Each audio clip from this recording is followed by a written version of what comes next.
Back in January, I beat my first hard demon, but I haven't beaten anything harder since then. So, I wanted to give myself a new challenge. This is the Future Funk experience.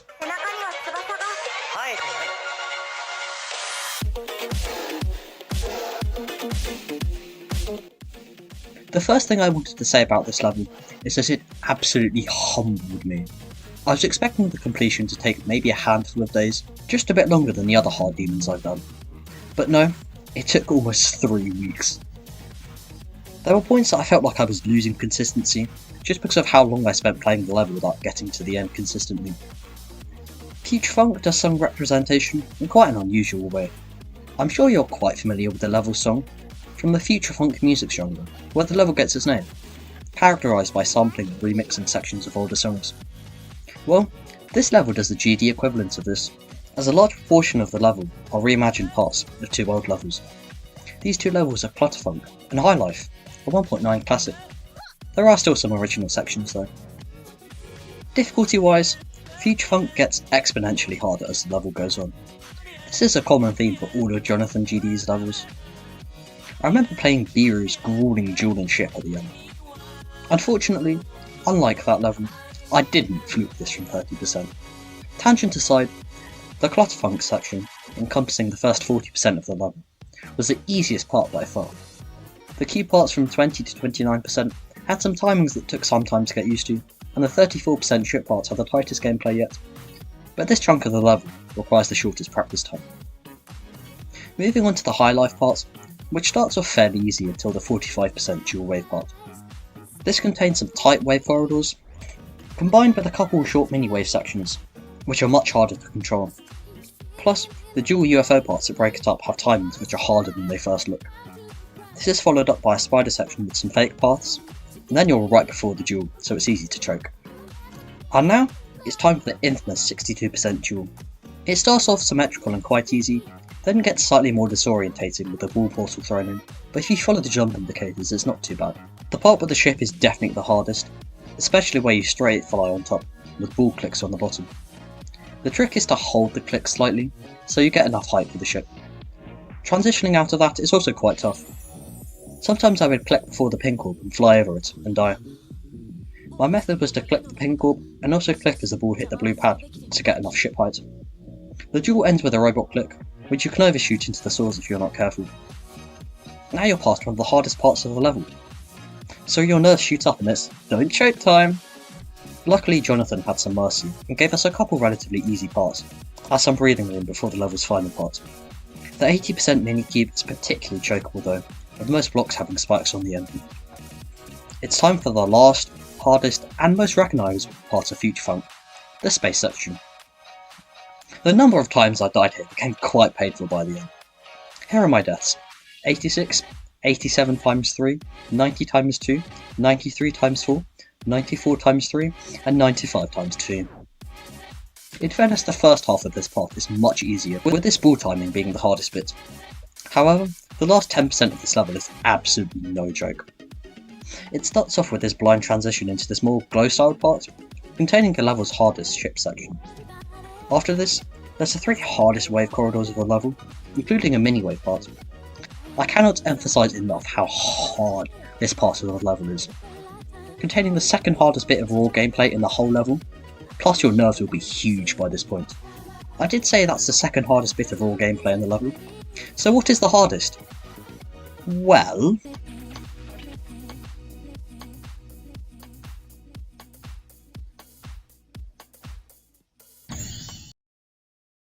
for some reason, Jonathan GD decided it would be an absolutely great idea to add the 3 absolute hardest inputs in quite possibly any hard demon right at the end of a 4-minute level, unintentionally creating Geometry Dash's most iconic choke point. It was gonna happen. It was gonna happen. But as you can tell from my reaction, I was expecting it, so I wasn't that frustrated. Now, you may be asking, how many times did I die here? 6 times. By the 6th death, I was starting to get quite frustrated. But look what happened the attempt after my 6th 99% death. That's spawn. 99 times 6 now. Fuck me. No. No, I don't like this.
Oh my god!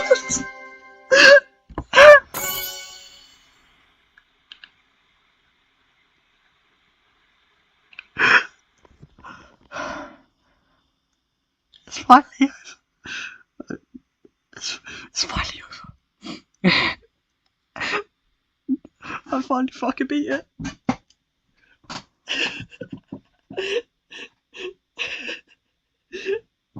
Oh my god.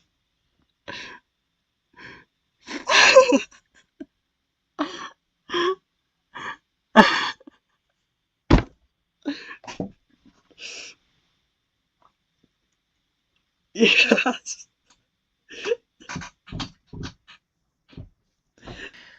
I've honestly had such a roller coaster of like emotions with this level. Our first day I had very good progress, but after that I struggled to get much better. And then there was one day where everything just clicked, and then I got like three deaths at 99. I was feeling way more consistent with the level. But then the day after that, I went away, so I didn't play the level for like 6 days, and it's taken me a couple of days to get back to the kind of point that I was before. But yeah, 6 deaths at 99 was not fun. I've got past the duel 3 times today. 2 of them I died at 99, and the other time is obviously here. Oh yeah, I also got geode, which you could probably tell because I had the different duel icons. And also, with better info, I can now see the progress I got. I think I got to 90 or either 94 on the first day, I can't quite remember. 3,145 attempts. For the amount of time I spent on the level, you'd probably think it would be a bit more, but it's just because it's such a long level that it takes a lot of time to get your attempts to like seriously rack up. So if this was like an ordinary level, like a minute long level, the amount of attempts I would probably spend on it for the amount of time that I spend on the level would be like double, probably at least. 3 weeks, 3,145 attempts, 21 deaths plus 86%, but I kept going. I think that is the most aura I've ever had in a comment. I can't believe it. I can't believe it, honestly.